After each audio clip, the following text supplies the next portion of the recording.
Alright, let's talk about something that's been long overdue.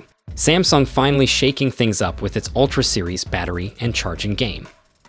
If you've been keeping track, Samsung hasn't touched the battery size or charging speed in its Galaxy S Ultra lineup since way back in 2020 with the S20 Ultra. Yep, that's 5 straight years of the same 5,000 mAh battery and 45 watts charging. But it looks like the Galaxy S26 Ultra is about to break that streak, maybe. According to fresh leaks, Samsung could finally be stepping it up with a 5,500 mAh battery and 65 watts fast charging on the S26 Ultra. That's a solid 10% battery boost and a massive jump in charging speed, around 45% faster. Not too shabby, especially when you hear the phone might actually be thinner than the S25 Ultra. But here's the twist, not everyone agrees.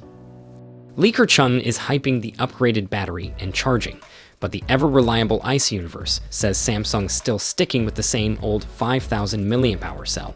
So yeah, conflicting reports, but either way, it looks like we're getting some sort of improvement.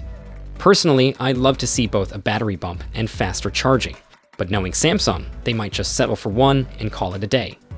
Now let's shift gears and talk performance, because there's big news there too. The S26 series is expected to debut with Qualcomm's upcoming Snapdragon 8 Elite 2, dropping in September 2025.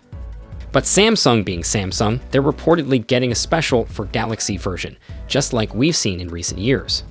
According to Ice Universe, this chip will have its prime core clocked at 4.74 GHz, up from 4.47. That's a 6% bump, and sure, the numbers might look better on paper than they feel in real life, but it's still a nice upgrade. Here's where it gets spicy. Samsung isn't making this chip. Instead, they're allegedly going with TSMC's 3M process, which is interesting because Samsung is supposedly working on its own 2M variant for future use, but maybe not for the Ultra. That could mean better thermals and performance, especially given how poorly Samsung's own made Snapdragon 8 Gen 1 performed. Anyone remember those overheating issues? Also worth noting, Samsung might still be developing its Exynos 2600, but don't expect to see it in the Ultra. Maybe in some non-Ultra S26 models in select markets. We'll have to wait and see.